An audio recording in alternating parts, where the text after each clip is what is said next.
first, I'd like to actually start with the end first.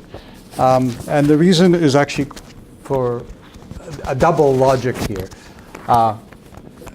Just as it is a homecoming for Professor Wu Shan, it's also a homecoming for me. I also did my dissertation at Berkeley, and Professor Dittmer was on my committee. So the first tribute I would like to give to Professor Wu Shan is, first of all, for providing conceptual clarity to the workshop as a whole, and but also doing so by way of a tribute to his mentor, Professor Dittmer,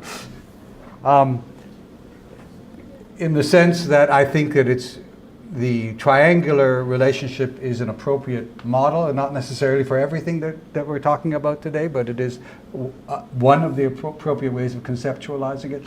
And particularly, I think, particularly important to emphasize asymmetry in relationships. I happen to be from Canada, which is another country which is right now between the hammer and the anvil of Sino-American rivalry. So I appreciate the question of asymmetry and in triangular relationships.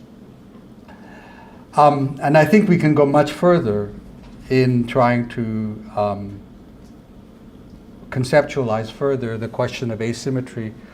And in that respect, I will go back and talk about some of the other papers and say about the ways in which this asymmetry can be further conceptualized and used to try and understand what's going on. First of all, I'd like to remind you that hegemony has more than one meaning. And there are at least two different conceptions in IR theory and political economy, and one Chinese concept, which is a normative concept. Right? In IR theory, we have a hegemonic stability theory, which is basically surrounds trading orders, public goods, and capacity. And we have Robert Cox's theory, which is based on Gramscian theory. It has a material element, but is also based on Gramscian notions of consensus. And the reason why I want to emphasize also the Gramscian part of this is because it's extremely relevant to what we'll be talking about in further panels about identity and orders. And I want to introduce into this conversation something that I will probably be talking about in my own paper, which has to do with, G. John Eikenberry talked about the two orders in East Asia. We have two asymmetries here. We have asymmetries in power, but also asymmetries in capacity, in terms of the United States, which has overwhelming power in security area, and China, which has overwhelming power in the economic area, and they're not the same, and they can't be deployed the same way. Which brings me to Mr. Heath's paper. I like your paper, and I also think it's helpful, and I mostly agree with it. One of your most important contributions, I think, in this respect, is introducing and emphasizing the role of demographics. I don't think it's necessarily determinative, but you also are speaking to the question. This is an old question in terms of war and peace or conflict studies. Has to do with the question of a relationship between interdependence and the possibility of war. Here I think I would like to, in some sense, make some kind of clarification. Because there are two kinds of interdependence that are going on right now. We have, and I'd like to sort of introduce into this the two-level game theory, if you want to put it that way. Because we have interdependence between China and the United States and the countries of Asia. We also have interdependence in China between the state and society in terms of its particular kind of makeup today. And I think that you're speaking to that interdependence. And what they call in Chinese, 体制内 and 体制外 are today quite distinct and operate on different levels, and also introduced 体制内 means inside the system, which means the party, and 体制外 means the private sector in China, which is everything outside the party, if you want to put it that way. And China's opening up has constructed a kind of dual system. Some might call it a symbiotic relationship, others might call it a parasitic relationship. It's some combination of the two. But the fact that the Chinese state has this asymmetry built in it also has ramifications to China's relations with the outside.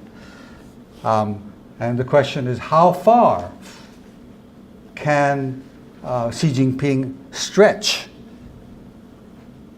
the asymmetry domestically in terms of state power and societal power in order to achieve his broader international aims without actually breaking the social contract that holds the Chinese state together?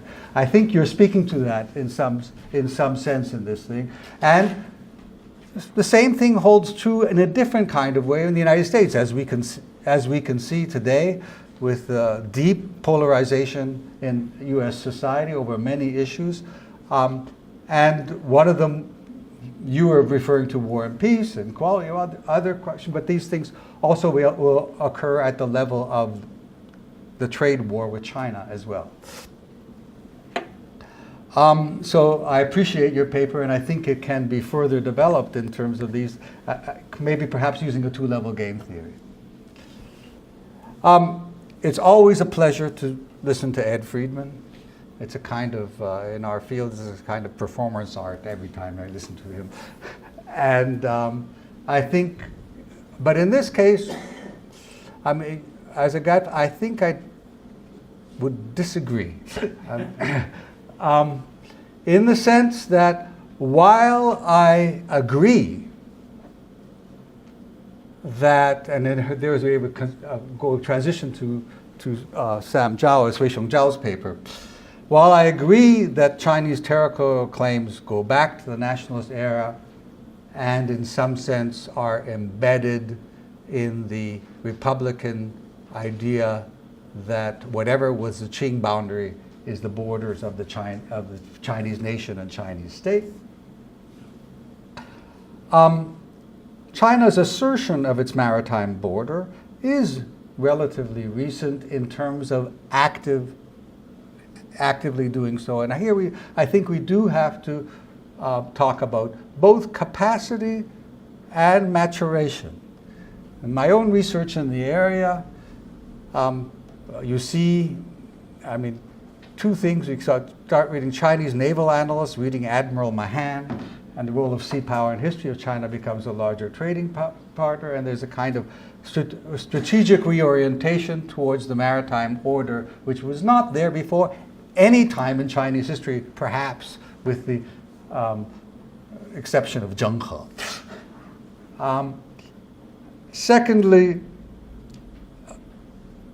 I mean, there are, in terms of perhaps more closely related to Xi Jinping, there is Admiral Liu Huaqing, who much earlier emphasized maritime power, and perhaps was maybe a mentor. I mean, Xi Jinping knew him personally, and I'm sure he knew his ideas about the South China Sea and the need for a blue water navy. So these things have become kind of, as China grew the capacity to do those things, and as it became the world's largest exporter, these two things converged in the kind of Mahanist thing.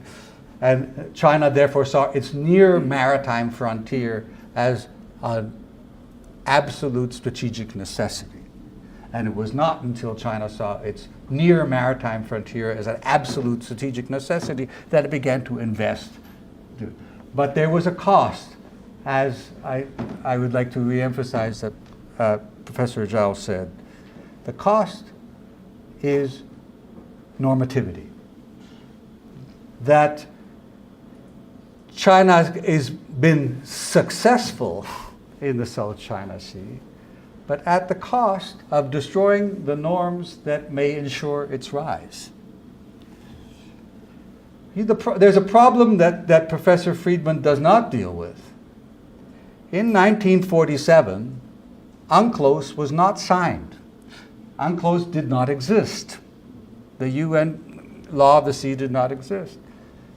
But it's not just that UNCLOS did come into effect in the 1980s or was signed in the 1970s. The fact is that China ratified it without reservations. And so therefore, China is a signatory to this thing, has accepted its logic implicitly, but the 9-dash line is incompatible with UNCLOS. It's simply incompatible. The first purpose of UNCLOS was to protect the interests of the littoral states in terms of resources. That is, the coastal states have priority. That's the fundamental logic of the UN Law of the Sea, things in terms of the territorial sea.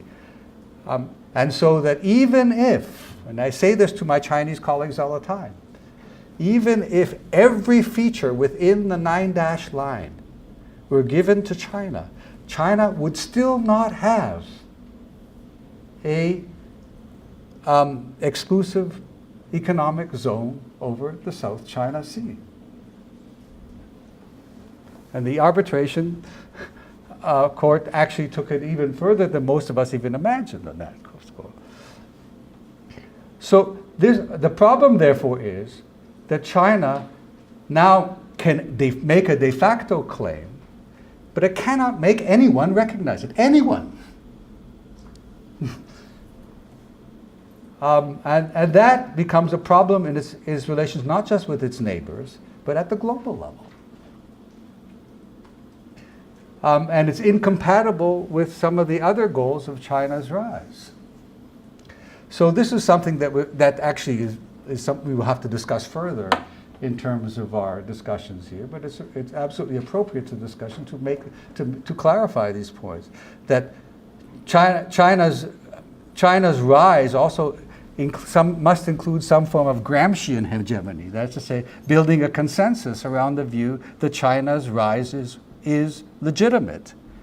But what happens is, with China's claims in the South China Seas, China has undermined its claims to legitimacy in the international community and has offered no substitute. That's what's so interesting about Professor Chao's paper, is that even when it had the opportunity to do so, it refused to give a normative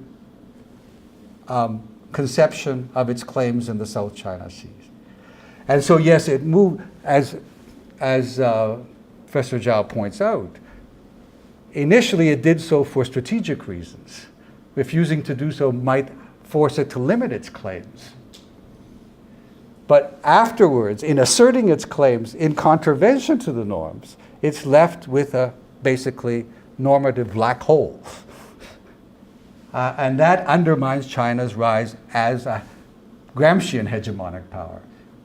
And so I hope I've made some clarifications here, and we'll continue on. Thank you.